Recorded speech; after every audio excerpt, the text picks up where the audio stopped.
Bismillahirrahmanirrahim. Assalamu alaikum class 8. I am Nasir Ilyas and today we are going to start question number 1 of exercise 3.2. इसमें आप क्या सीखेंगे कि addition, subtraction and multiplication of binary number.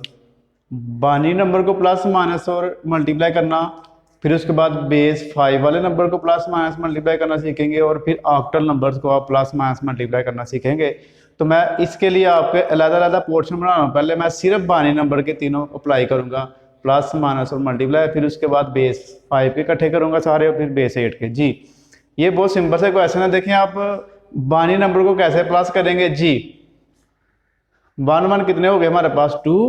Binary का rule है हमेशा इसमें 2 से बड़ा नंबर नहीं आ सकता, ना ही 2 आएगा ना ही 2 से बड़ा आएगा। 2 आ गया तो 2 को आपने चेंज कर लेना एलसीएम लेके ऐसे 2 1 2 और 0 बच गया। इसका मतलब है कि जो 2 है वो बाइनरी नंबर में हमारे पास 1 और 0 के इक्वल है।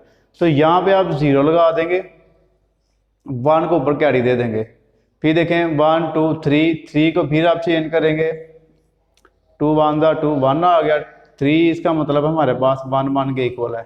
तो इसका लगाएंगे हम 1, फिर 1 कैरी दे देंगे आगे 1 2 3 आ गया 3 का फिर आप लगाएं 1 कैरी दे दें, फिर 0 में अगर 1 प्लस करें तो 1 ही आएगा, 0 में 1 प्लस करें 1 ही आएगा, फिर 1 ही आएगा, इसका भी 1 ही आ जाएगा, इसका भी 1, इसका 0 ही आ गया। 1 में 1 प्लस करें तो क्या आ गया 2 का आप लगा दें 0 और 0, फिर आगे इसके 1 कैरी दे दें, फिर हमारे पास 2 हो गया, 2 का फिर 0 और 1 लगा दें।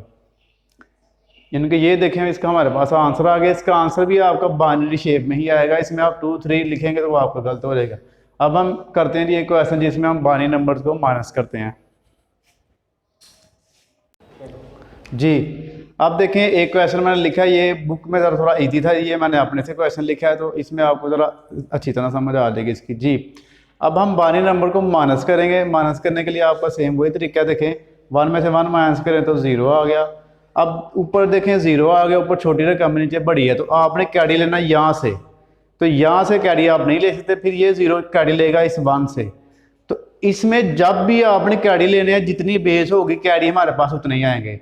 यानी कि यहाँ से 1 आएगा लेकिन बेस हमारे पास इसका कैरी आएगा 2, फिर इसका कैरी इधर आ गया 2, यहाँ पे 1 रह गया और यहाँ पर रह गया हुआ है 0। जी अब आप ये देखें 2 में से 1 निकालें 1 आ गया, 1 में 0 निकालें तो 1 ही आ गया, 0 में से 0 माइनस करें 0 ही आ गया। अब यहाँ पे आ जाएं, अब देखें फिर 0 हो गया, यहाँ से फिर आप 2 कैरी ले लें, 2 में से 1 निकालें 1, यहाँ पे 0 रह गया तो वो आप नहीं लगाएं। तो ये था हमारे पास यानी कि बेस 2 में माइनस वाला क्वेश्चन। अब करते हैं मल्टीप्लाई वाला। तो जी बच्चों अब इसका करते हैं एक मल्टीप्लाई वाला क्वेश्चन। जी आपका बस कॉन्सेप्ट क्लियर होना चाहिए, क्वेश्चन आपको जहाँ से मर्जी आ जाए। तो अब देखिए क्वेश्चन मैंने ये भी खुद से लिखा है। तो अब इसको मल्टीप्लाई कैसे करना होगा, आपने एक जो ऊपर वाली वैल्यू है उसको आपने पहली वाली को ऊपर लिख लेना, दूसरी को इसके नीचे लिखना है। अब ये जो पहला 0 है इसको आपने सबसे मल्टीप्लाई कर देना। जी 0 मल्टीप्लाई 1 0, 0 मल्टीप्लाई 1 0, 0 मल्टीप्लाई 0 0। जब आप 0 से करेंगे तो आपके सारे 0 हो जाएंगे। उसके बाद फिर आपने पहले के लिए क्रॉस रखना है, उसके बाद फिर 1 2 3 4 और 5 0 लगा देने हैं, फिर डबल क्रॉस आपका आ जाएगा। उसके बाद 1 से जब आप करेंगे आपकी सारी वैल्यू सेम आ जाएगी, 1 1 0 0 1। अब लास्ट रह गया हमारे पास 3 क्रॉस आप लगा लेंगे। अब आप 1 से करेंगे 1 1 0 0 और 1, ऐसे आपने इसको मल्टीप्लाई कर लेना और बाद में इनको प्लस कर लेना।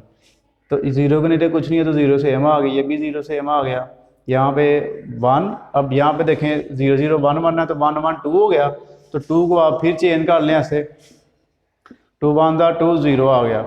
तो इसका आपने लगा देना 0 1 कैरी, फिर हो गया 2 0 1 कैरी, 1 का 1 1 और 1 आ गया। तो ये हमारे पास इसका मल्टीप्लाई का आंसर आ गया।